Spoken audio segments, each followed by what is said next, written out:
En el día de hoy, amigo oyente, vamos a hablar de la revolución más grande que tuvo lugar. Nos referimos a la conversión del apóstol Pablo.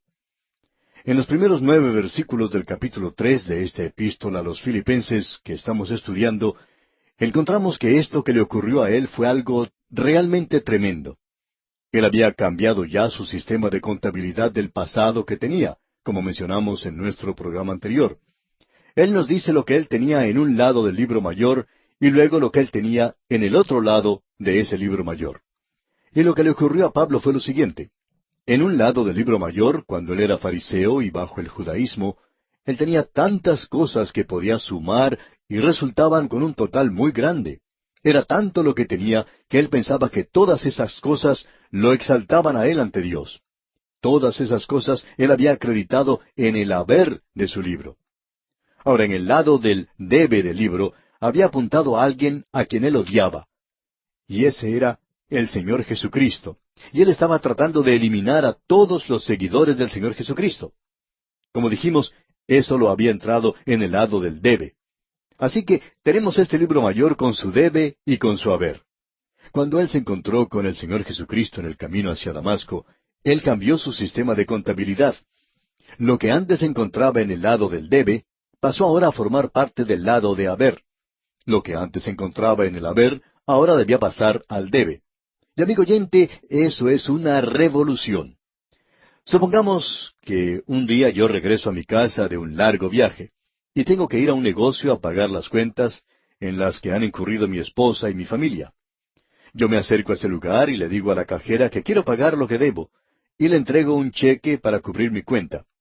Pero entonces la cajera me dice, Señor, desde que usted se ha ido, hemos cambiado nuestro sistema de contabilidad. Lo que antes era un debe, ahora es un haber y viceversa. Y usted no nos debe nada a nosotros. Por el contrario, nosotros le debemos a usted. Amigo oyente, si la economía de nuestros países permitiera eso, yo llegaría a ser un millonario. Tendría que recibir en lugar de estar entregando todo el dinero. Eso provocaría tal reacción que usted podría hablar de lo que haría la inflación y el sistema monetario del mundo se vería verdaderamente sacudido. Por cierto que algo así lo haría cambiar y preocupar en gran manera, ¿no le parece? Pues bien, eso fue precisamente lo que le ocurrió a Pablo en el camino a Damasco. Y él nos va a contar acerca de eso ahora, y en primer lugar nos dirá lo que él tenía antes. Pero antes de que él nos diga eso, él dice, yo quiero hablar con ustedes, filipenses, y quiero decirles ciertas cosas. Él dice, por ejemplo, y en primer lugar, guardaos de los perros. Ahora no creo que él esté pensando en el cartero en ese instante. Yo no sé por qué los perros siempre odian al cartero, no importa quién sea él. Así es que esto podría ser considerado como una advertencia para el cartero. Guardaos de los perros. Pero eso no es realmente de lo que Pablo está hablando. ¿Qué es entonces lo que él quiere decir cuando dice perros? Creemos que podemos informarnos acerca de esto leyendo lo que dice allá el profeta Isaías en el capítulo 56. Allí Isaías está advirtiendo a la gente contra los falsos profetas de ese día, aquellos que intentaban hacer que la gente se sintiera bien cómoda todo el tiempo, en lugar de advertirles como deberían hacer. Ese es un gran peligro hoy porque en nuestra sociedad la comodidad es la última palabra. Algunos de nosotros cuando viajamos queremos descansar bien. Si nos toca viajar en automóvil, buscamos algún lugar, hotel o motel que sea cómodo. No nos gusta dormir al aire libre al lado del camino. Para algunos de nosotros sería imposible hacerlo físicamente. Así es que buscamos la comodidad y la mayoría de nosotros hacemos eso. Y como resultado, existe cierto peligro hoy en el ministerio al tratar de presentar ante los santos de la iglesia cosas que son buenas y cómodas. Cierto hombre, muy destacado en la iglesia, abandonó esa iglesia, porque decía que el pastor de esa iglesia nunca presentaba mensajes que fueran buenos y tranquilos. No le gustaba mensajes con advertencia. Más adelante se descubrió que este hombre no era muy honrado en cuanto a sus negocios. Por tanto, él no necesitaba mensajes que fueran buenos, sino que necesitaba mensajes de advertencia. Y opinamos que eso era lo que a él no le gustaba. Quizá él pensaba que el pastor sabía algo, como muchas veces pasa con los miembros de la audiencia, aunque el pastor no sepa nada en realidad, ya que la mayoría de los pastores no se dedican a predicar un sermón simplemente a una persona en particular, sino a toda la congregación. Opinamos que en el presente existe demasiadas personas que quieren estar cómodas cuando en realidad necesitan tener otra cosa. En cierta ocasión, un paciente fue a visitar a su médico y trató por todos los medios posibles de evadir lo que le molestaba. Y le dijo al médico que él conocía a otra persona que tenía el mismo problema que él y que se le había recetado cierta medicina y se había sanado. Su médico le examinó y luego le dijo, si usted necesita alguna medicina, yo se la daría. Pero no creo que usted necesite medicina. Usted tiene problemas mucho más grandes. Bueno, eso no es algo muy agradable de escuchar, ¿verdad? Pero el paciente le dio las gracias al médico. Y muchas veces el médico le respondió, yo le voy a decir siempre a usted la verdad, porque si yo lo hago de otra manera, entonces usted no va a tener ninguna confianza en mí. El paciente pues le dio las gracias al médico y salió porque siempre le gustaba a él escuchar la verdad. Y amigo oyente, ¿no le gusta a usted escuchar siempre la verdad? Pues bien, en los días del profeta Isaías, había muchos falsos profetas que no estaban advirtiendo a la gente como debían.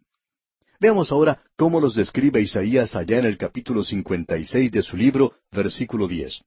Dice Isaías, sus atalayas son ciegos, todos ellos ignorantes, todos ellos perros mudos, no pueden ladrar, soñolientos, echados, aman el dormir. El profeta Isaías llama a estos falsos profetas perros mudos. Podemos mencionar como ejemplo a los perros ovejeros. Estos cuidan a las ovejas, y si algún animal, un león o un oso, atacara al rebaño, ese perro debería correr al animal y ladrar de tal manera que sería de advertencia a los demás que se aproximaba a alguna clase de peligro. Pero nos damos cuenta aquí que estos falsos profetas estaban somnolientos, no estaban dando ninguna clase de advertencia. El profeta Isaías no era muy popular porque la gente le estaba diciendo a él, déjanos dormir. Y ese es el peligro que muchos de nuestros países enfrentan en la hora presente. Nosotros nos ponemos a dormir, amigo oyente, y eso no simplemente bajo las drogas y el alcohol, sino bajo la cobija de una sociedad de opulencia. Existen ciertas ideas de comodidad, de lograr algo sin hacer nada, de tomar las cosas con calma, de tener un día bueno. Esas son las cosas que estamos buscando en el presente, y lo que necesitamos es que alguien se ponga a ladrar un poco. Así es que Isaías llama a los profetas falsos perros mudos, el no decir lo que uno debiera decir como profeta de Dios, como un hombre de Dios. De modo que Pablo les dice a los filipenses, guardaos de los perros. Guardaos de estos hombres que están constantemente presentando las cosas cómodas y no están predicando la palabra de Dios como debieran. Luego Pablo continúa diciendo, guardaos de los malos obreros. Hay personas que son malos obreros, no son honrados, pero no vamos a entrar a tratar este tema en el día de hoy. Siguiendo adelante leemos, guardaos de los mutiladores del cuerpo. Aquí tenemos una advertencia contra el judaísmo, contra el legalismo, aquellas personas que estaban deseando poner a los creyentes bajo la ley, de modo que el apóstol dice, guardaos de los mutiladores del cuerpo. Y enseguida él dice, porque nosotros somos la circuncisión. Ahora, ¿qué es lo que quiere decir Pablo con esto? Bueno, creemos que él aclaró este punto muy bien allá en su epístola a los Gálatas, cuando al llegar al final de esta epístola él dice, porque en Cristo Jesús ni la circuncisión vale nada, ni la incircuncisión, sino una nueva creación. Así es que él dice que la antigua circuncisión es algo que queda de lado, si es que usted está en Cristo Jesús, y eso es la verdadera circuncisión del presente. Eso es lo que él está diciendo aquí en este versículo 3 de la epístola a los Filipenses capítulo 3. Leamos este versículo. Porque nosotros somos la circuncisión, los que en espíritu servimos a Dios, y nos gloriamos en Cristo Jesús, no teniendo confianza en la carne. Escuche bien lo que está diciendo Pablo aquí. No teniendo confianza en la carne. No tiene confianza en la carne, y usted puede darse cuenta lo que el enemigo va a decir ahora. Fue así como lo dijeron. Bueno, usted ya conoce al hermano Pablo. Él dice que nosotros no debemos poner confianza en la carne, y nosotros no tenemos que confiar en los sacrificios, que tampoco debemos confiar en la ley, que la ley no nos va a salvar, y que nosotros no debemos poner nuestra confianza en estas cosas. Y él dice que en el día de hoy nosotros no debemos tener confianza en la carne. El hermano Pablo puede muy bien decir eso porque él no tiene mucho en qué apoyarse. Él no tiene ningún antecedente. Él no ha estado mucho tiempo en nuestra religión. Él nunca supo mucho acerca de esto y su vida nunca llegó a alcanzar las normas establecidas. Así es que él puede decir esas cosas, por supuesto. Ahora Pablo va a responder a eso. Él dice, no teniendo confianza en la carne. Pero luego Pablo sigue diciendo, aunque yo tengo también de qué confiar en la carne. Si hubiera alguna persona aquí que pudiera confiar en la carne, yo podría tener mucho más que él. Y escuche lo que dice aquí en el versículo 4. Aunque yo tengo también de qué confiar en la carne. Si alguno piensa que tiene de qué confiar en la carne, yo más. Pablo está diciendo, yo puedo colocar mi vida religiosa al lado de cualquier otro hombre y tendría lo suficiente. Y no solo eso, sino que a mí me sobraría mucho más. El apóstol Pablo va a mencionar aquí 7 cosas en las cuales él confiaba antes de encontrarse con el Señor Jesucristo en el camino a Damasco. Y yo quiero que usted preste atención a estas 7 cosas aquí que él ha mencionado, porque son en realidad muy importantes. En primer lugar, él dice, circuncidado al 8º día. Ahora, ¿qué es lo que quiere decir con eso? Bueno, él no salió de su cuna por sus propios medios al 8º día y fue a la sinagoga a hacerse circuncidar. Quiere decir que sus padres lo llevaron. Usted recordará que el Señor Jesucristo fue llevado al templo en el 8º día y fue circuncidado. ¿Qué significa todo esto? Bueno, quiere decir que él tenía padres piadosos que lo criaron a él según la ley de Moisés. Quiere decir que él tenía padres maravillosos, y eso, amigo oyente, es algo de mucho beneficio. Es de mucho beneficio para cualquier hombre. Aquellos que no han sido criados en un hogar cristiano pueden darse cuenta de los beneficios que tienen aquellos que se han criado en un hogar cristiano. Los que no tienen padres cristianos nunca asisten a la iglesia, no llegan a conocer lo que la Biblia dice, ni siquiera saben los libros de la Biblia. Pero aquellos otros jóvenes que han tenido un hogar cristiano parecen tener muchos beneficios más que los demás. Así es que Pablo puede decir ahora, fui circuncidado al 8º día. Y eso quiere decir que él tenía padres piadosos. Notemos ahora la segunda cosa que él menciona en este versículo. Él dice, del linaje de Israel. Amigo oyente, había muchos amigos que Pablo tenía que eran judaizantes, que solo eran de media casta. Pero Pablo no lo era. Pablo decía, soy del linaje de Israel. Yo tengo una genealogía, y creo que usted podría haber comprobado la genealogía de Pablo en el templo de aquel día. Yo tengo antecedentes, yo pertenezco a este grupo, yo no soy de media casta. Y eso es algo de gran valor, debemos decir. Ahora notemos la tercera cosa que Pablo menciona. Él dice, soy de la tribu de Benjamín. Y eso era algo, en realidad, porque, como podemos apreciar, Benjamín era el hijo de Jacob y Raquel, y ella murió cuando dio a luz a Benjamín. Y usted recordará que Jacob lo llamó a él, el hijo de mi mano derecha. Eso es lo que su nombre quiere decir en realidad. Porque Raquel llamó su nombre Benoni, que significa hijo de mi tristeza. Él causó mi muerte. Pero el anciano Jacob, cuando observaba a ese bebé en su cuna, podía ver que este pequeñito tenía los ojos de su madre. Y para Jacob, Raquel fue una de las cosas más hermosas que ocurrió en su vida antes de Peniel. Y como resultado, el anciano Jacob se apoyó en su hijo. Él va a ser un hijo de mi mano derecha. O sea, yo me apoyaré en él para poder caminar de ahora en adelante. Él es algo especial. Y la tribu de Benjamín era así. El primer rey de la nación, Saúl, salió de Benjamín. Y nos suponemos que Pablo podría haber sido nombrado como en memoria al rey Saúl de la tribu de Benjamín. Ese era el nombre que él recibió cuando nació. Esto es algo que indicaba que él ocupaba una posición muy alta. Él pertenecía a la tribu de Benjamín. Y es muy bueno poder decir, mi padre era un predicador, un ministro de la palabra de Dios que se mantuvo firme por las cosas de Dios. O él fue un laico muy destacado.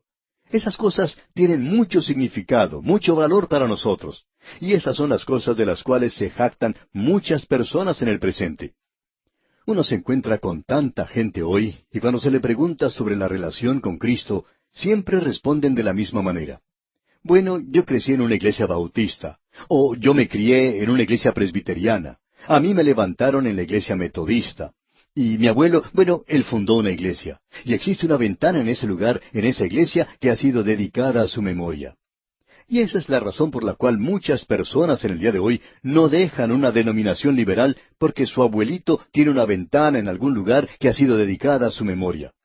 Así es que muchas de estas personas pueden ser un beneficio. Debemos admitir que lo es, aunque pensamos que también es un gran obstáculo en el presente. Bien, Pablo pertenecía a la tribu de Benjamín. Eso era algo benéfico para él. Y si usted no cree que eso era suficiente, la cuarta cosa que menciona él es la siguiente: soy hebreo de hebreos. Pablo dice, yo pertenezco a la esfera más alta de los círculos religiosos. Estaba en el escalafón más alto.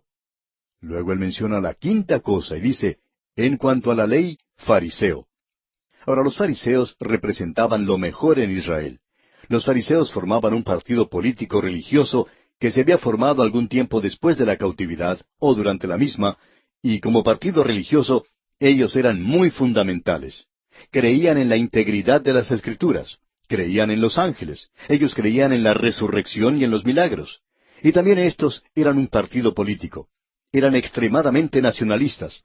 Ellos pensaban al principio, cuando enviaron a Nicodemo a ver a Jesús, que de alguna forma ellos podrían encontrar un medio para unirse a su estrella y que ellos podrían establecer el reino aquí sobre esta tierra. Ellos eran, pues, los mejores en Israel. Y Pablo dice, yo era fariseo. Y no solo eso, sino que él dice, en cuanto a la ley, fariseo; en cuanto a celo, perseguidor de la iglesia. Y quizá usted diga, bueno, no se debería jactar de eso. Pero sí era algo que se podía hacer en ese día. Él había sido un líder en la persecución de los cristianos. Los otros fariseos estaban dispuestos a sentarse cuando habían expulsado a los cristianos de Jerusalén. Pero Pablo decía, yo no me voy a quedar con los brazos cruzados. Yo los voy a buscar a donde estén. Los voy a sacar de todas partes de este mundo. Y él se encontraba precisamente en camino hacia Damasco para hacer esto cuando ocurrió su conversión. Y luego él menciona el séptimo punto. En cuanto a la justicia que es en la ley, irreprensible. Pablo no quiere decir aquí que era sin pecado. Él dijo irreprensible. Porque ya hemos leído allá en el libro de Romanos, en su propia epístola a los Romanos, donde él nos dice muy claramente que él había quebrantado la ley, y que él había quebrantado una de las leyes que usted y yo en el presente quizá no le damos demasiada importancia. Allá en el capítulo 7 de su epístola a los Romanos, versículo 7, él dice, ¿qué diremos, pues? ¿La ley es pecado? En ninguna manera. Pero yo no conocí el pecado sino por la ley, porque tampoco conociera la codicia si la ley no dijera, no codiciarás. Cuando uno comete un delito, amigo oyente, quebrantando el mandamiento, por ejemplo, de no hurtarás, usted puede tener las cosas robadas consigo, o quizá por allí estén sus huellas digitales en el lugar del crimen. Y lo mismo se puede aplicar al asesinato. Cuando usted comete un asesinato, usted tiene sus pruebas en sus manos, el cuerpo del delito. Y se nos dice que es muy difícil librarse de esas cosas. Usted no puede cometer la tontería sin que alguien se entere. Usted no puede cometer esa clase de pecado sin que alguien se dé cuenta de eso. Pero usted puede codiciar algo y nadie se dará cuenta de eso. Así es que si Pablo se hubiera quedado callado, nosotros podríamos pensar que él había logrado llegar a ese lugar de perfección sin pecado. Pero él con toda honradez nos dice que él no había alcanzado eso. Él dice que la ley le resultó a él para muerte. Y lo que él está diciendo aquí es que él trajo el sacrificio o la ofrenda correspondiente. Él presentó una ofrenda por el pecado. Estas son las cosas que Pablo tenía en el haber de su libro mayor. Y estas son las cosas en las cuales multitudes de personas en el presente están confiando en nuestras iglesias, en el ser miembros de alguna iglesia. Pablo tenía todo eso. Él tenía todo eso y nos dice que eso no lo salvó a él, ni tampoco le satisfizo.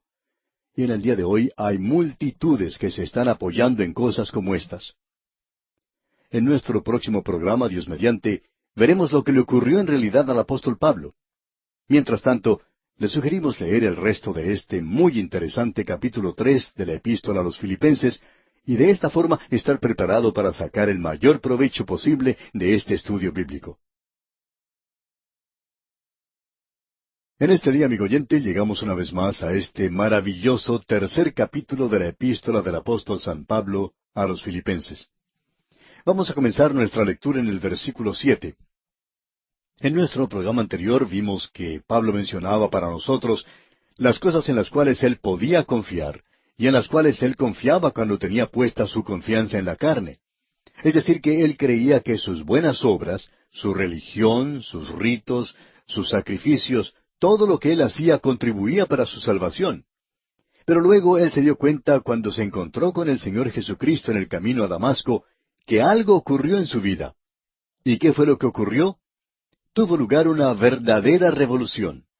Escuche lo que él dice aquí en el versículo 7 de este capítulo 3 de su epístola a los Filipenses que estamos estudiando. Pero cuantas cosas eran para mi ganancia, las he estimado como pérdida por amor de Cristo. Eso es lo que le ocurrió a él en ese camino a Damasco. Pero cuantas cosas eran para mi ganancia, las he estimado como pérdida por amor de Cristo. O sea que, en el haber de su libro mayor de contabilidad, él había estado sumando sus buenas obras y su carácter, sus antecedentes, su religión. Todo esto parecía que realmente era algo, que era de valor. Y lo era a nivel humano. Pero él dice, cuando yo me encontré con Cristo, todo eso cambió. Ya no estaba más en el haber, sino que ahora formaba parte del debe.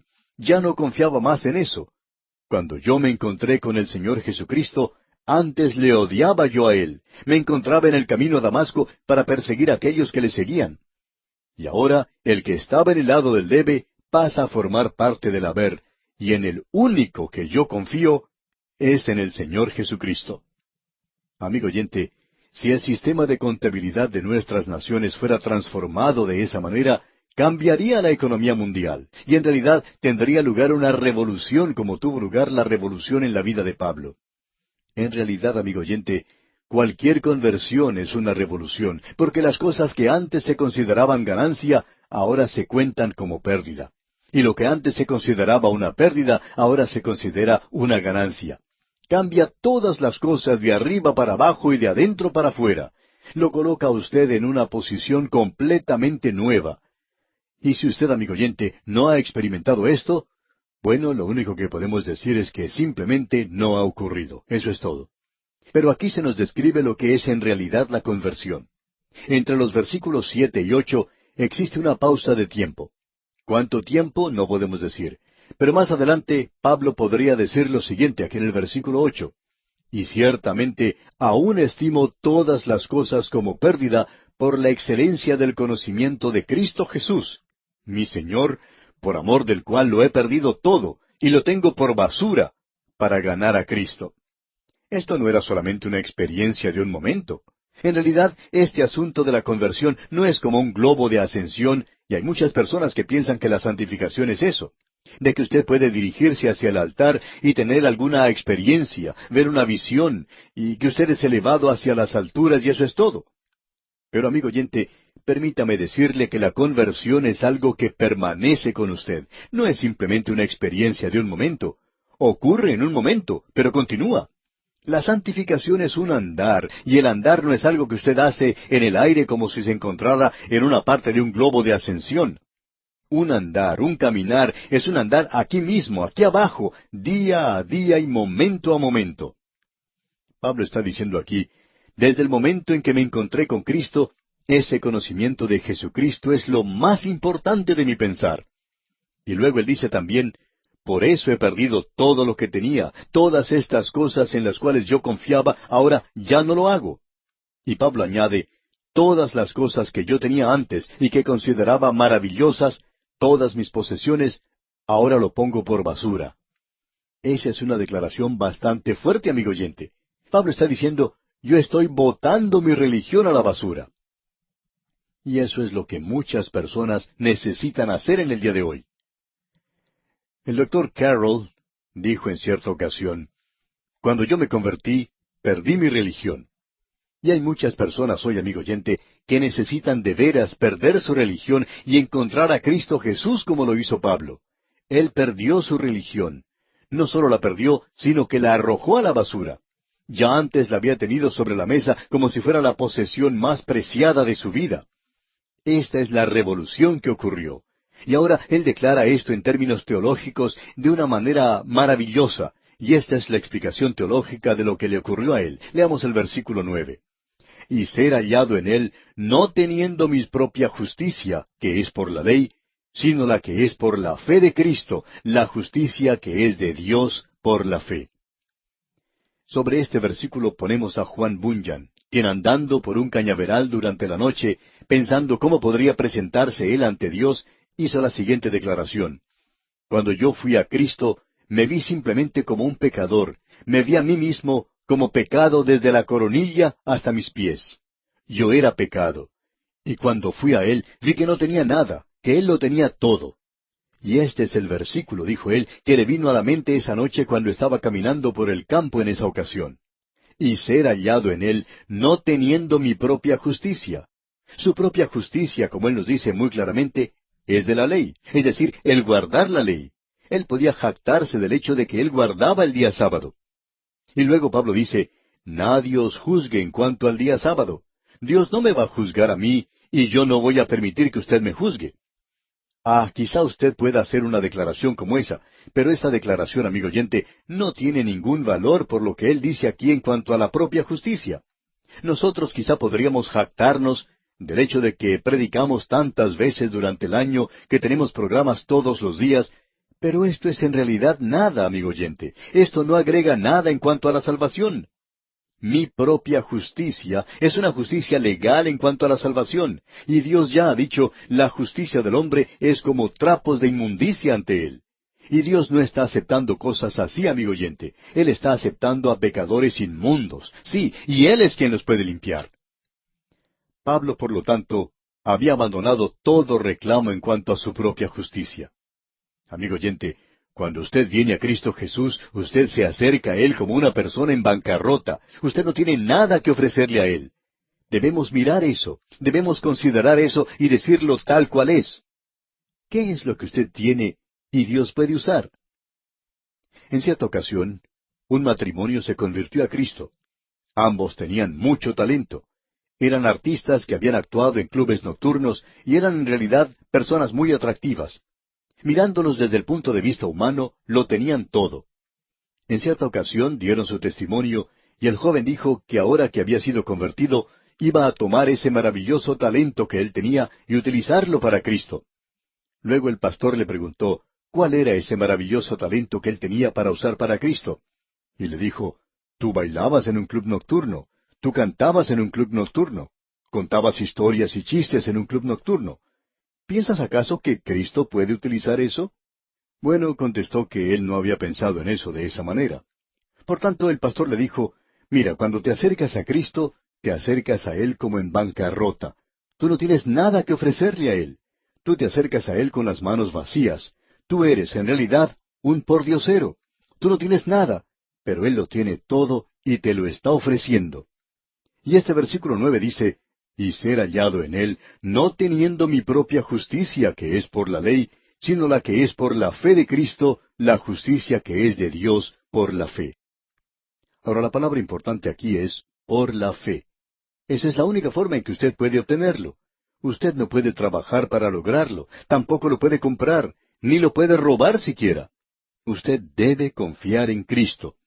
Usted honra a Dios cuando usted cree en Cristo, y esa justicia ha sido lograda porque cuando Él murió en la cruz, Él quitó sus pecados, y cuando Él resucitó de entre los muertos, lo hizo para su justificación, para su propia justicia, y usted se presenta ante Dios en Cristo, no en usted mismo. Usted y yo no nos podemos presentar ante Él. Permítanos decirle, amigo oyente, que usted y yo no podemos estar ante Él porque Él no nos puede soportar. Nosotros no somos muy atractivos. La realidad de que Él nos amó y se entregó por nosotros es la declaración más sorprendente que puede hacerse. Luego Pablo continúa y va a decir algo aquí comenzando con el versículo 10. Y es que Pablo no solo cambió su sistema de contabilidad del pasado, sino que él también cambió los propósitos que tenía para el presente. En lugar de edificar una justicia legal y de ver cuán religioso y piadoso podía ser, y eso incluía el perseguir a la iglesia, escuche ahora lo que él va a hacer, o lo que él va a hacer aquí en los versículos 10 y 11. Leamos. A fin de conocerle y el poder de su resurrección y la participación de sus padecimientos, llegando a ser semejante a él en su muerte, si en alguna manera llegase a la resurrección de entre los muertos. Ahora, habiendo sido salvo por fe, esto puede darle la impresión de que no hay ninguna motivación en cuanto a la conducta en las obras. Hay muchas personas que dicen, bueno, si es así, de que uno es salvo por gracia, entonces eso quiere decir que uno se puede sentar y no hacer nada. Amigo oyente, usted no hace eso. La fe salvadora es una fe que lo mueve a uno.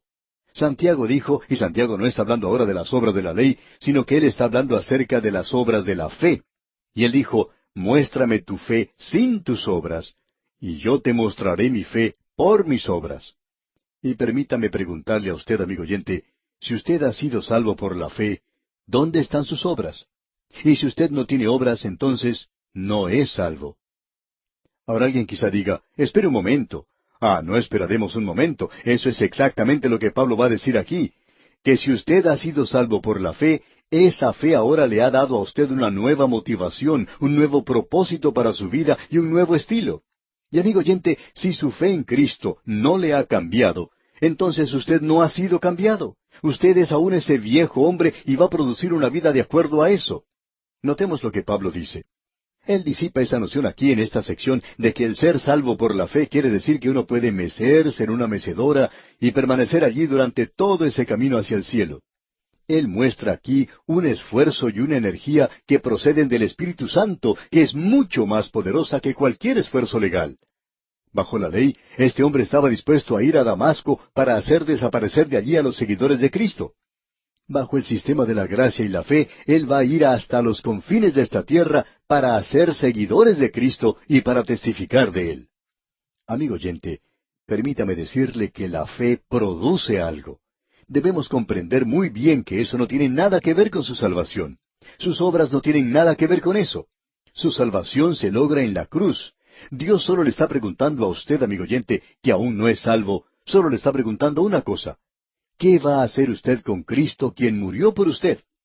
Y si usted le responde a eso y acepta a Cristo como Salvador, usted entonces es salvo por fe, y esa es la justicia que sólo viene por la fe.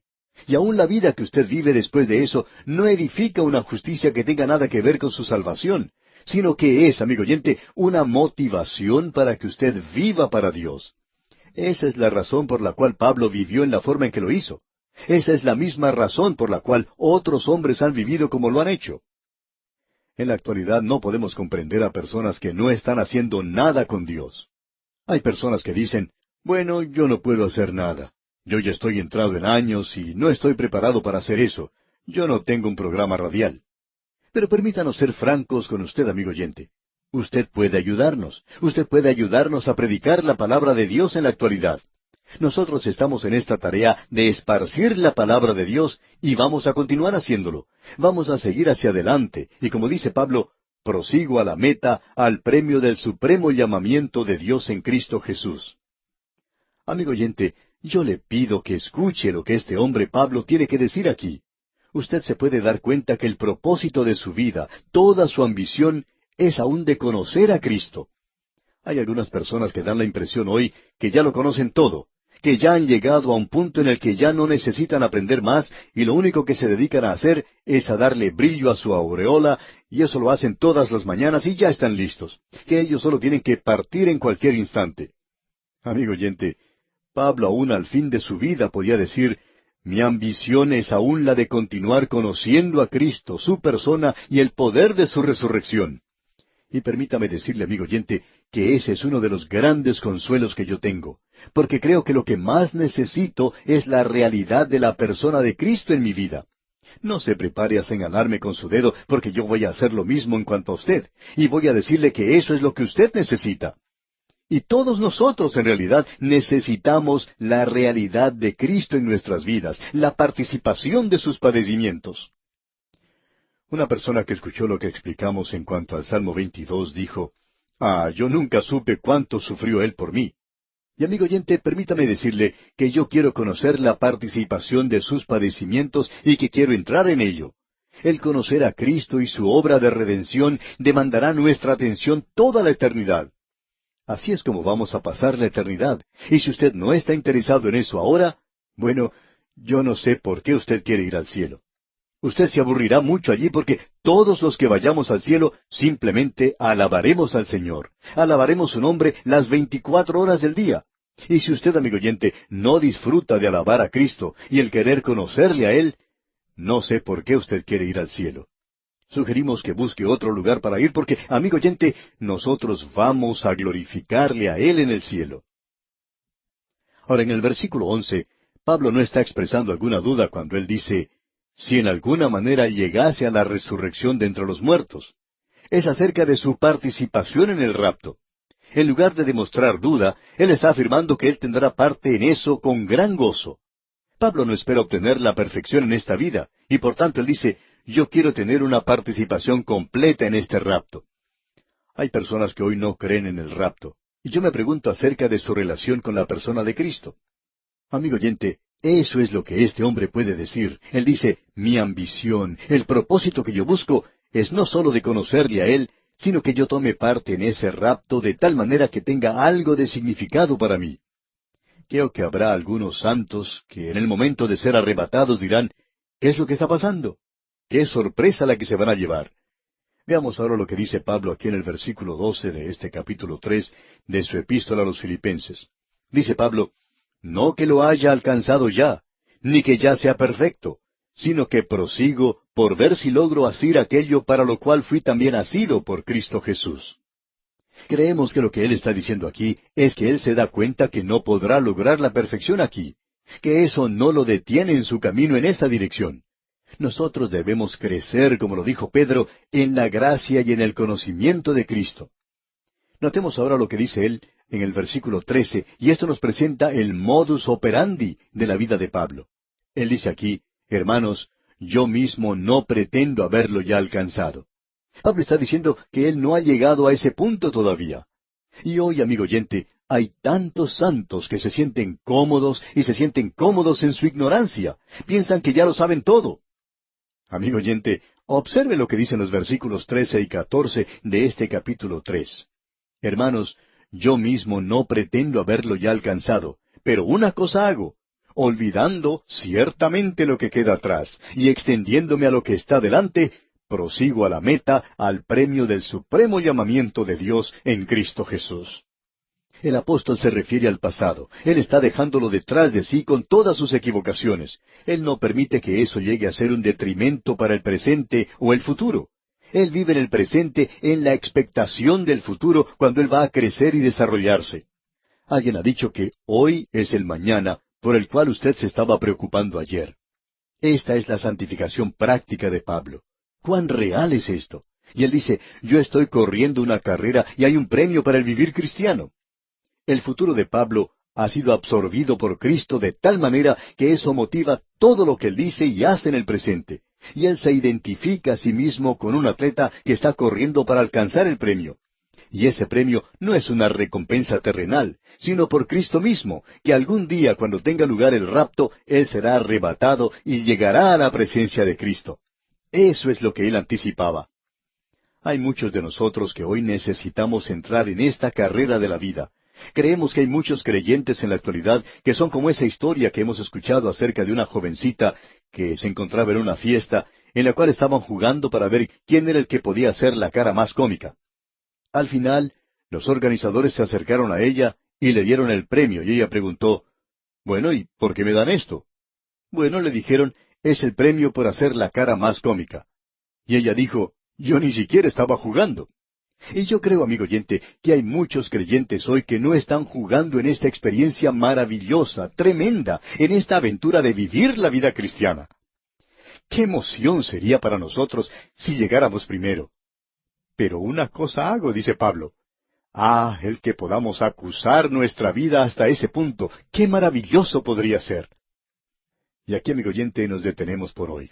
Le recomendamos leer una vez más el resto del capítulo 3 de esta carta del apóstol Pablo a los Filipenses. De esta forma estará usted mejor informado y así le será más fácil comprender mejor el análisis de esta interesante epístola. Volvemos hoy, amigo oyente, al capítulo 3 de esta epístola a los Filipenses que hemos estado estudiando. Y vamos a comenzar nuestra lectura en el versículo 15.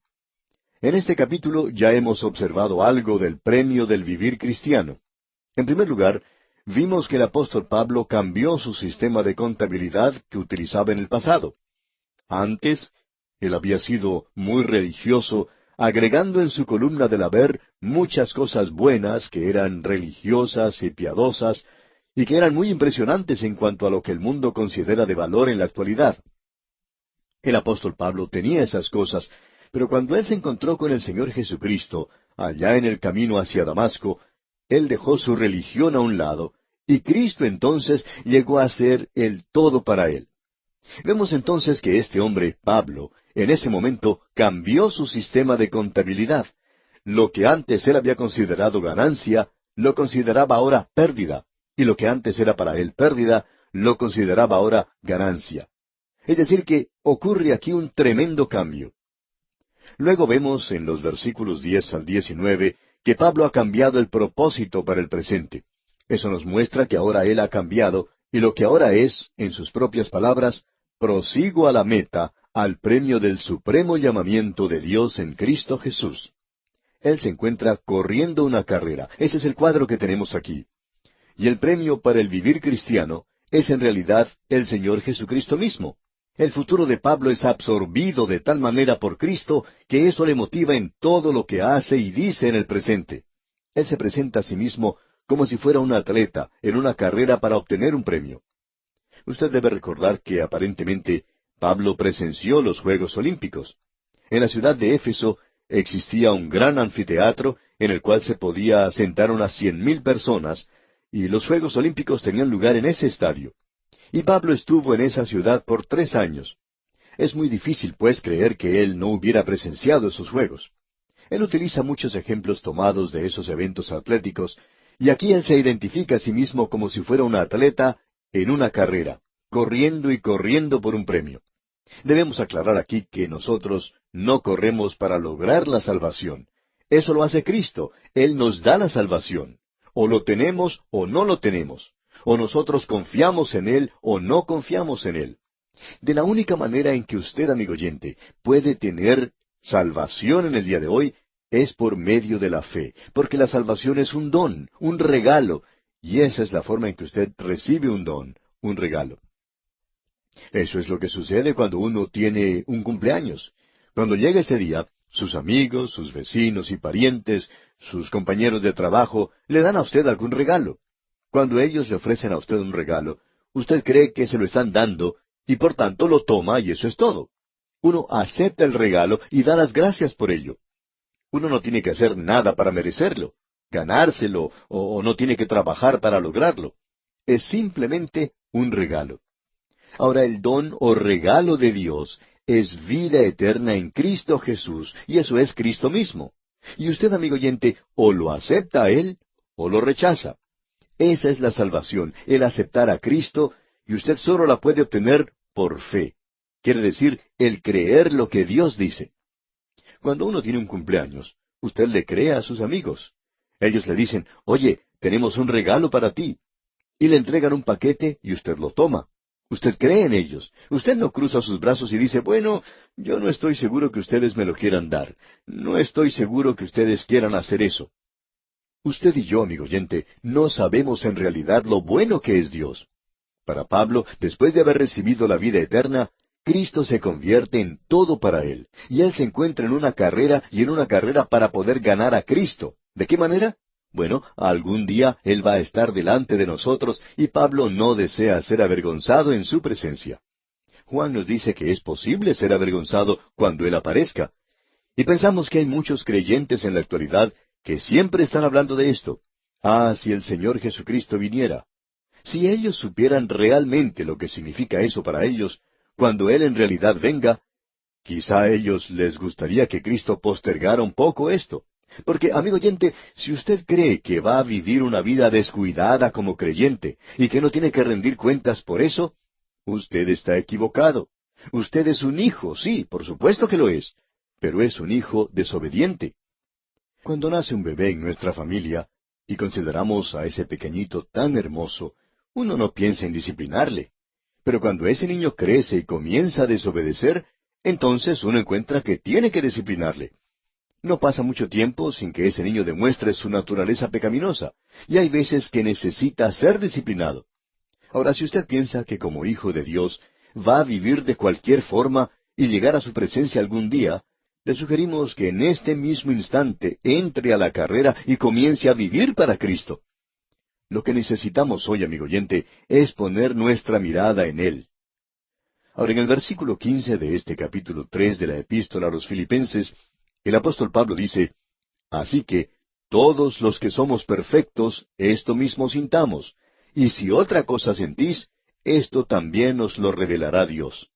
Note usted, así que, todos los que somos perfectos. Ahora, ¿qué es lo que quiere decir con esto el apóstol Pablo? Si él se refiere a aquellos de nosotros que somos perfectos en el presente, bueno, no conocemos a muchas personas que son en realidad perfectas. En realidad, no conocemos a nadie que sea perfecto. Quizá haya por allí alguien que dice que es perfecto. Cierto hombre dijo que él había alcanzado la santificación completa. Pero no pudimos ni siquiera lograr que su esposa estuviera de acuerdo. Ella no creía que él hubiera alcanzado ese punto, y tampoco creemos que él lo hubiera alcanzado. ¿Qué es lo que quiere decir Pablo entonces? Perfecto, en el sentido que Pablo lo utiliza, quiere decir madurar, llegar a ser completo. Volvamos a hablar de los niños otra vez. Cuando un bebé nace, es una de las cosas más hermosas que uno pueda ver. Simplemente hermosa. Pero luego ese niño crece, ese bebé crece. Si al pasar los años ese niño permaneciera igual al momento en que nació, nos damos cuenta que hay algo realmente malo. Sería algo trágico.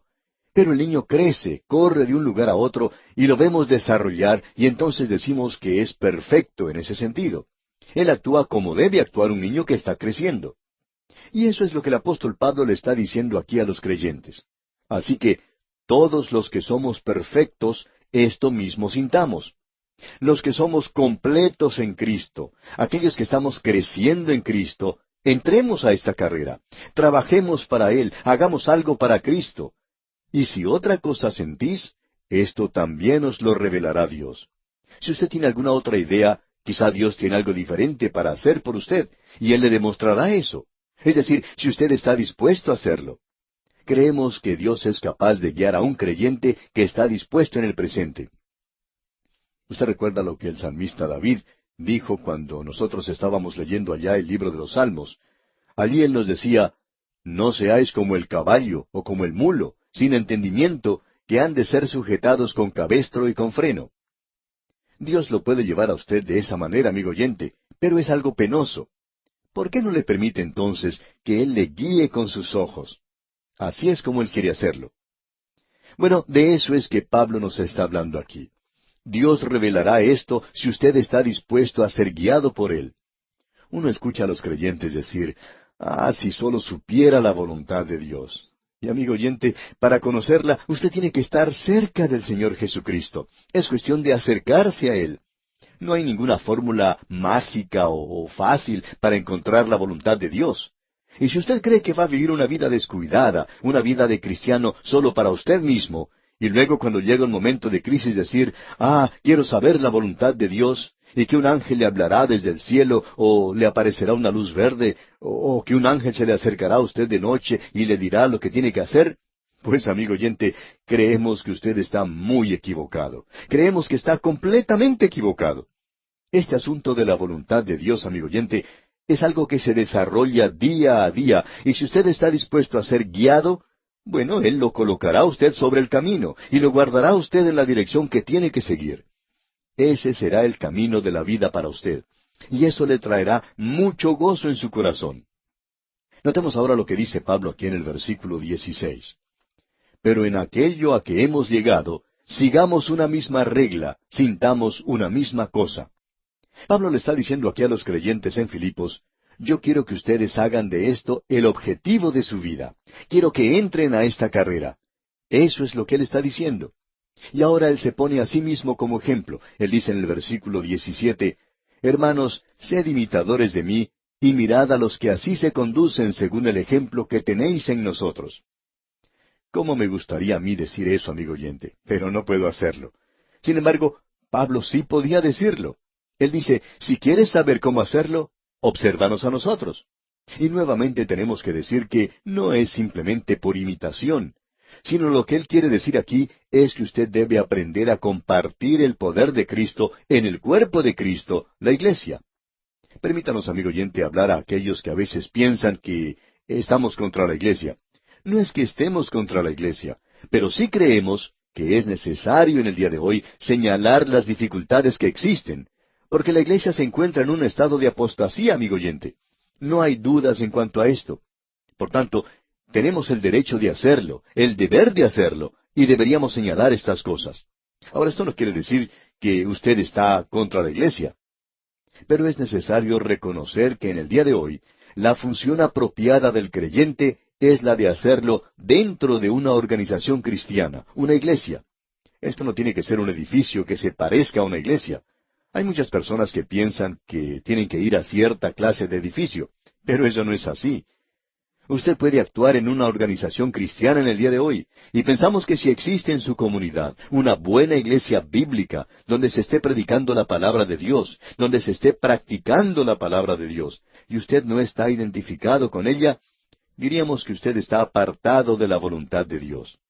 Si existe una organización cristiana en su ciudad, y usted no la está apoyando, pensamos que usted está aparte de la voluntad de Dios. Estamos siendo muy francos cuando decimos esto, amigo oyente.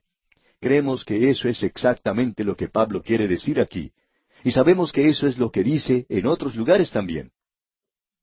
Bueno, sigamos leyendo lo que Pablo nos dice aquí. En los versículos 18 y 19 del capítulo 3 de la epístola a los Filipenses, él nos muestra el lado negativo. Leamos. Porque por ahí andan muchos, de los cuales os dije muchas veces, y aún ahora lo digo llorando, que son enemigos de la cruz de Cristo, el fin de los cuales será perdición, cuyo Dios es el vientre y cuya gloria es su vergüenza, que sólo piensan en lo terrenal. Creemos que eso es probablemente la condenación más severa que usted puede encontrar en cuanto a aquellos que profesan ser creyentes aquí. El apóstol Pablo está diciendo aquí que hay algunos que profesan a Cristo. Sin embargo, contradicen todo esto por la forma de vivir que tienen. Él dice aquí que su Dios es el vientre. Eso es algo terrible. En realidad se está refiriendo a sus apetitos. Existen el día de hoy creyentes que tienen un gran apetito por el dinero, y esta gente hace cualquier cosa para poder obtenerlo. Hay otros que hoy tienen el sexo como su Dios. Aún hay otras personas que codician. Eso explica mucho acerca de las críticas que existe en el presente, las contiendas y la vanagloria. Ah, si solo pudiera tener lo que tiene fulano de tal, si solo pudiera hacer lo que fulano de tal está haciendo, si solo pudiera vivir en la casa que él vive, y así por el estilo. Eso es lo que ocurre en el día de hoy, amigo oyente. Hay muchos creyentes en la actualidad que tienen sus corazones y sus mentes puestas en las cosas terrenales. Lo que Pablo está diciendo en realidad aquí es que si usted ha confiado en Cristo, si usted ha tenido esa revolución, la misma revolución que tuvo lugar en Pablo en el camino hacia Damasco, y donde Cristo es ahora lo que absorbe todo su pensar y su tiempo y su talento, entonces él dice, eso se va a demostrar en su vida. El apóstol Santiago lo dice de la siguiente manera, escuche usted. Así también la fe, si no tiene obras, es muerta en sí misma. Pero alguno dirá, tú tienes fe y yo tengo obras. Muéstrame tu fe sin tus obras y yo te mostraré mi fe por mis obras. Es decir, amigo oyente, que si usted no tiene ninguna obra, usted no va a llegar a convencer a su prójimo. Dios conoce su corazón, yo no lo conozco, y su prójimo tampoco lo conoce, pero por cierto que puede conocer sus obras. Calvino lo dijo de esta manera, la fe sola salva, pero la fe que salva no está sola. Pablo está diciendo, cuyo Dios es el vientre. Esa es una declaración verdaderamente terrible. Ahora alguien dirá, es crudo hablar de esa manera. Bueno, no creemos que esa declaración sea cruda. Sin embargo, podría hacerlo en la actualidad. El ver a creyentes que se han entregado a las cosas de este mundo, a las cosas terrenales, que sólo piensan en lo terrenal, como dice Pablo. Esas cosas que son pasajeras. Y llegamos ahora a la última división de este capítulo 3. Pablo ha cambiado la esperanza que tenía para el futuro, y en la primera parte del versículo 20 dice, mas nuestra ciudadanía está en los cielos. Él se está refiriendo aquí a la forma total de vivir. Quiere decir un nuevo estilo de vida. Esto ha sido traducido como que nuestro hogar está en el cielo. Y hablando honradamente, debemos decir que probablemente eso se acerca mucho más a lo que Pablo está diciendo. Y quiere decir definitivamente lo siguiente. La palabra utilizada es polichuma. Y de allí es donde sale la palabra política. Política es casi como una palabra sucia en el presente, pero polichuma, política, tiene que ver con la ciudad, tiene que ver con la vida en la ciudad. Filipos era una colonia romana. Allí se había puesto en vigor las leyes romanas.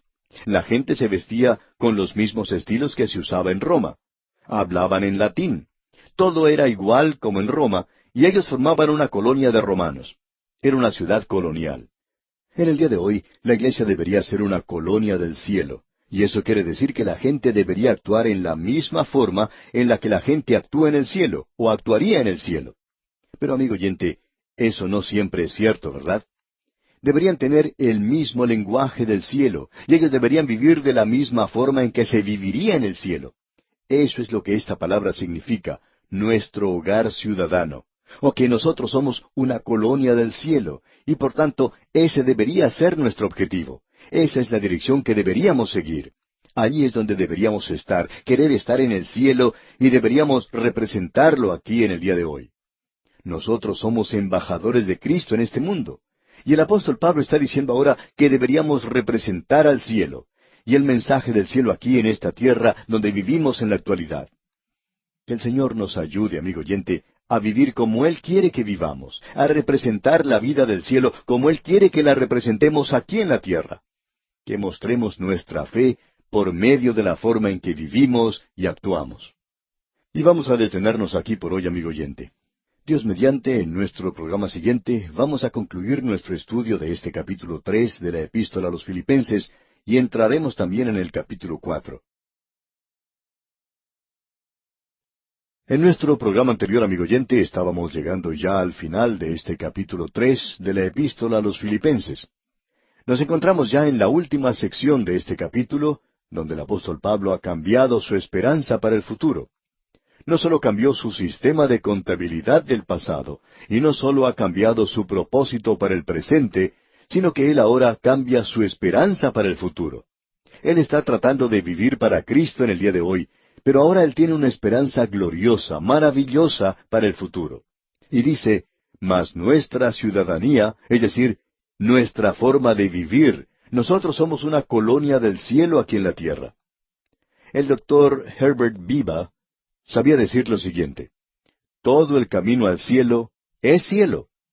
Por tanto, amigo oyente, el Hijo de Dios en el día de hoy debe experimentar el gozo del Señor, la paz de Dios y el amor de Dios. Estas son las cosas que deben ser experiencias del presente para el Hijo de Dios.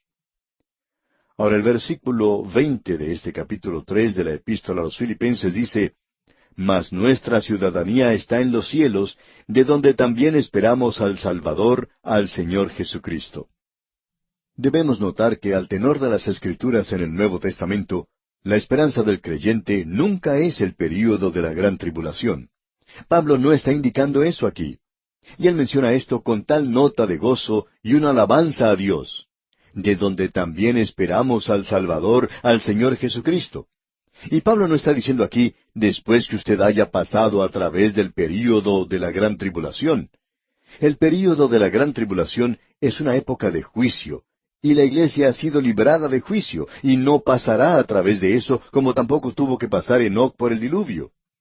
Alguien dijo, bueno, Dios puede cuidarlo a uno en eso. Sí, Dios cuidó a Noé en el diluvio en un barco, pero Él sacó a Enoc de este mundo. Habrá dos grupos de personas que serán suyas durante ese período de la gran tribulación. Uno será tomado, como lo dice a la iglesia de Filadelfia, y otro grupo será formado por aquellos que pasarán a través de la tribulación. Habrá una gran compañía de gentiles y 144,000 de Israel. Ahora, si usted no cree que eso no es Israel y la iglesia, entonces permítanos preguntarle, amigo oyente, ¿a cuál tribu pertenece usted?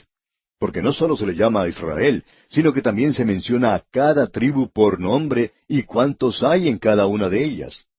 Es mejor que usted se entere de cuál es la tribu a la cual usted pertenece, si está planeando pasar a través de ese período de la gran tribulación, porque todos ellos serán sellados. Así es que es necesario que usted sepa a cuál tribu pertenece usted.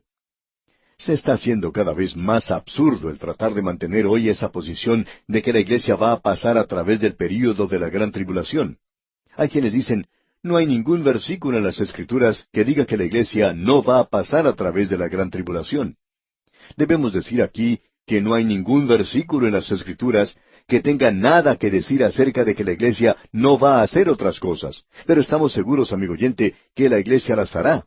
Estamos seguros que todos vamos a tener una posición, un trabajo que hacer durante la eternidad, pero el Señor no menciona detalles de eso. Hay muchas cosas sobre las cuales las Escrituras permanecen en silencio, pero las Escrituras nos aclaran que la iglesia tiene una esperanza gloriosa, maravillosa para el futuro, y que la distancia que nos separa de este instante hasta el momento del rapto de la iglesia es infinitesimal. Y esto no quiere decir que Cristo vendrá mañana, porque Pablo también tenía esa esperanza. Aparentemente él pensaba que aún durante su vida el Señor vendría, y no podemos encontrar en ningún lugar en la Escritura donde Pablo esperaba pasar por el período de la gran tribulación. Él estaba pasando por momentos de mucha dificultad, amigo oyente. Sin embargo, él nunca interpretó eso como el período de la gran tribulación. Hay algunas personas que piensan que la gran tribulación es probablemente una gran tormenta, que es probablemente un viento muy fuerte de más de 80 kilómetros por hora que pasará sobre toda la tierra. Amigo oyente, escuche bien. La gran tribulación es algo terrible más allá de lo que nosotros podemos describir. Es tan terrible que en el libro de Apocalipsis se describe en términos muy claros, y usted no puede diluir lo que allí se dice de ninguna manera. En este versículo 20 del capítulo 3 de la Epístola a los Filipenses se nota cierta alegría, y esta expresión placentera y de esperanza que notamos aquí nos deja bien claro, nos aclara que la iglesia no va a pasar a través de la gran tribulación. Este versículo 20 dice, y leamos otra vez, mas nuestra ciudadanía está en los cielos, de donde también esperamos al Salvador, al Señor Jesucristo. En ninguna parte se dice que la iglesia tendrá que pasar por ese período de la gran tribulación. Notemos lo que él dice ahora, el cual transformará el cuerpo de la humillación nuestra. Quizá podríamos cambiar esa palabra humillación por corrupción. Usted y yo tenemos un cuerpo que es corruptible. Tendría que ser puesto a un lado uno de estos días cuando usted y yo salgamos porque está sujeto a la corrupción. El Señor Jesucristo va a cambiar nuestros cuerpos corruptibles. Y esa es una grandiosa esperanza, amigo oyente. Maravillosa. Me gustaría cambiar el mío ahora mismo. ¿Por qué? Bueno, leamos la segunda parte del versículo 21. Para que sea semejante al cuerpo de la gloria suya, por el poder con el cual puede también sujetar a sí mismo todas las cosas. Un cuerpo de humillación es un cuerpo de corrupción, y nosotros seremos cambiados a un cuerpo semejante al cuerpo de la gloria suya. Será un cuerpo como el que el Señor Jesucristo tenía después de su resurrección. Pablo nos habla de esto allá en su primera epístola a los Corintios, capítulo 15, versículos 51 al 54, donde dice, escuche usted, He aquí os digo un misterio, no todos dormiremos, pero todos seremos transformados, en un momento, en un abrir y cerrar de ojos, a la final trompeta, porque se tocará la trompeta, y los muertos serán resucitados incorruptibles, y nosotros seremos transformados. Porque es necesario que esto corruptible se vista de incorruptible, y esto mortal se vista de inmortalidad. Y cuando esto corruptible se haya vestido de incorrupción, y esto mortal se haya vestido de inmortalidad, entonces se cumplirá la palabra que está escrita, sorbida es la muerte en victoria. La idea que aquí se destaca es que será algo que sucede de pronto, de repente, y que tendrá lugar al final de la trompeta, porque se tocará esa trompeta.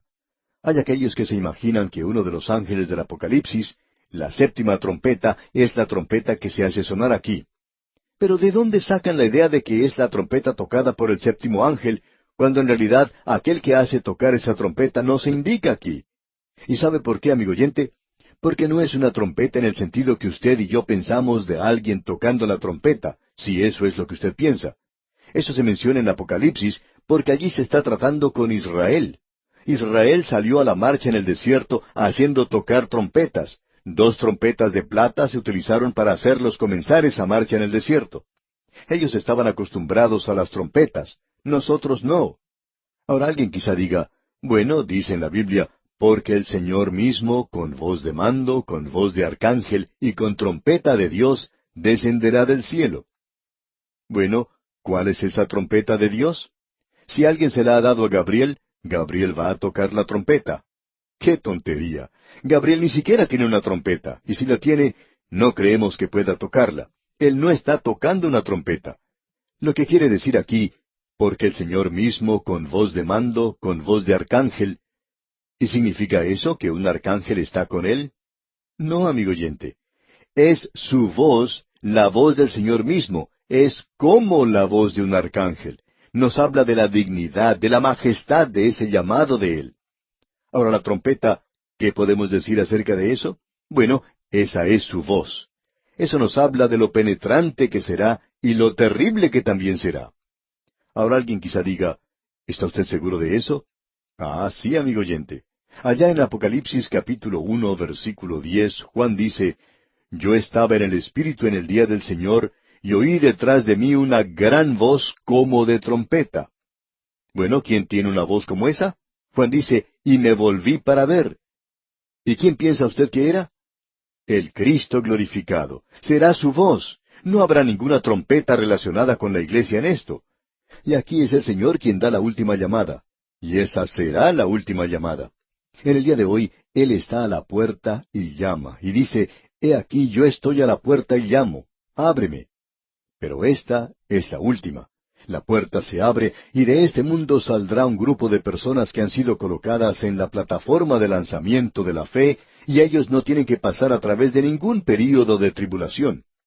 Permítanos decirle, amigo oyente, que aquellos que dicen que la iglesia va a pasar a través de la tribulación, tienen, según nuestro juicio, las escrituras más tenues para usar que cualquier teoría que exista hoy.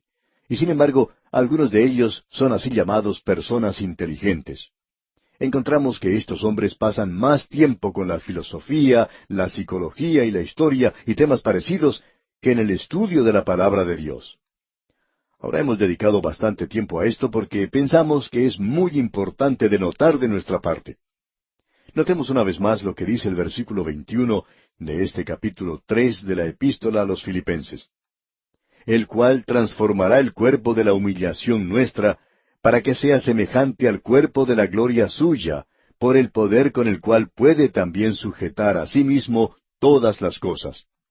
Esto nos habla de las cosas que mencionó también Juan. Amados, ahora somos hijos de Dios, y aún no se ha manifestado lo que hemos de ser, pero sabemos que cuando Él se manifieste, seremos semejantes a Él, porque le veremos tal como Él es. En estos pasajes no existe otra cosa sino una gran esperanza, emoción y una gran expectación, y no hay ni siquiera la más mínima sugerencia de que la iglesia tendrá que pasar por ese período que se conoce como el período de la gran tribulación. Él honestamente le dijo a la iglesia, Te cuidaré de aquella hora que se está aproximando sobre toda la tierra para probarlos a aquellos que moran aquí en este mundo. Y ese es un juicio mundial, el que se está acercando, y es sólo uno el que viene, y ese es el período de la gran tribulación. Cuán importante es esto de notar de nuestra parte. Así es que Pablo tiene una esperanza para el futuro. Ahora, ¿cuál es su esperanza para el futuro? ¿Acaso el período de la gran tribulación? Bueno, amigo oyente, eso es lo mismo que ese hombre que hoy no tiene ninguna esperanza y que dice, bueno, tengo que apretar mis dientes ahora porque voy a pasar a través de esta época de juicio. En cierta ocasión, uno de esos grandes aviones Jet 747 se estaba aproximando a su punto de destino en las islas Hawái. Pero el piloto no se acercó directamente a la isla, sino que tuvo que dar un gran rodeo. ¿Sabe por qué? En esa zona había una gran tormenta que estaba bloqueando prácticamente el camino por el cual se dirigía este avión en una ruta directa. Así es que el piloto tuvo que apartarse hacia el norte y el avión llegó con unos 30 minutos de atraso. Ahora los pasajeros estaban muy agradecidos de que el piloto hubiera desviado el avión para no entrar en esa tormenta. A nadie le gusta pasar por experiencias así. Antes el piloto acostumbraba a decir, tenemos una tormenta frente a nosotros y vamos a tener turbulencias por los próximos 30 minutos. Y eso no era algo muy apreciado por los pasajeros. Pero es muy lindo poder ver que el piloto rodea esas tormentas para no pasar por ellas. Y el Señor le dice a la iglesia, nosotros no vamos a pasar por ese período. Eso es lo que Él está diciendo. Usted lo puede cambiar de cualquier forma que quiera para tratar de conformarlo con su teoría, pero eso es lo que él está diciendo. Lo ha dejado muy en claro. Llegamos ahora al último capítulo de la Epístola a los Filipenses. Vimos en el primer capítulo la filosofía del vivir cristiano. En el capítulo 2 ya vimos la norma del vivir cristiano. En el capítulo 3 tuvimos el premio para el vivir cristiano. Y ahora, en el capítulo 4, tenemos la fortaleza, el poder para el vivir cristiano. Todas estas otras cosas perderían todo significado y propósito si no fuera por la fortaleza. Por ejemplo, una filosofía para la vida no es buena, a no ser que haya poder y fuerza para realizarlo. Una norma no es buena, a no ser que haya poder para tener esa norma en nuestras propias vidas. Y el premio tampoco es bueno, si usted no puede alcanzarlo y usted no puede llegar a su objetivo. Por tanto, el poder, la fortaleza, es de suma importancia. Así es que una de las razones por las cuales el Espíritu de Dios no le permitió a Pablo que finalizara estas epístolas tan pronto como él aparentemente quería hacerlo, fue porque quería hacernos saber a nosotros hoy que existe un poder, una fortaleza para el vivir cristiano, y es por eso que él dijo, todo lo puedo en Cristo que me fortalece. Vamos a analizar detenidamente este capítulo porque es muy importante. Notemos en primer lugar las divisiones que hemos hecho en este capítulo. En los primeros 4 versículos tenemos la fuente del poder, y eso es gozo, como veremos. Luego tenemos en segundo lugar el secreto del poder, y es la oración. Luego veremos el santuario del poder, y es la contemplación de Cristo. En los versículos 10 al 23 tendremos la satisfacción del poder. La satisfacción del poder es en Cristo, y por tanto, allí está la verdadera fortaleza para el vivir cristiano. Veamos en primer lugar la fuente del poder, que es el gozo. Escuche lo que dice Pablo aquí en el versículo 1 de este capítulo 4. Así que, hermanos míos, amados y deseados, gozo y corona mía, estad así firmes en el Señor, amados. Fíjese usted, estos creyentes iban a estar en la presencia de Cristo algún día, y él esperaba recibir una corona por haber ganado almas, por haber ganado a estas gentes para el Señor, y ellos eran su gozo aquí en esta tierra. Ahora él les dice a ellos, estad así firmes en el Señor, amados. Esto es algo muy importante para el presente, esta estabilidad. La fe cristiana producirá estabilidad en la vida. Ahora dice en el versículo 2, ruego a Evodia y a Síntique que sean de un mismo sentir en el Señor. Y regresamos una vez más a esta pequeña infección que ha existido en la iglesia.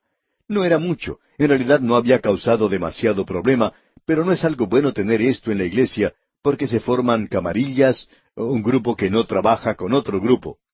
Así es que Pablo dice, ruego a Evodia y a Síntique.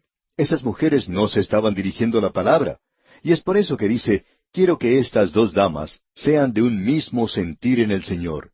No que una fuera un duplicado de la otra, sino que tengan el mismo sentir del Señor. Y si nosotros estamos juntos en el Señor, como ya hemos visto anteriormente, entonces estamos unidos.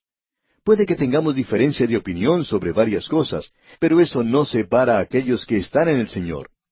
Ahora Él les dice aquí que estas 2 damas tienen que ser de un mismo sentir en el Señor. En la primera parte del versículo 3 dice, asimismo te ruego también a ti, compañero fiel, que ayudes a estas que combatieron juntamente conmigo en el Evangelio. La iglesia en Filipos se destaca por el hecho de que las mujeres ocupaban un lugar de prominencia en la iglesia primitiva, y eso, debemos decir, era algo fuera de lo normal en aquel día. Nuestro punto de vista personal es que hoy la iglesia no ha enfatizado el rol de la mujer en la iglesia. Creemos que nunca tendríamos que soportar a mujeres predicando si se hubiera enfatizado en la iglesia el cargo de las mujeres diaconisas. Creemos que ese es un cargo importante y debe ser reconocido en la iglesia del día de hoy. Mientras más uno estudia la palabra de Dios, más puede darse cuenta y convencerse de eso.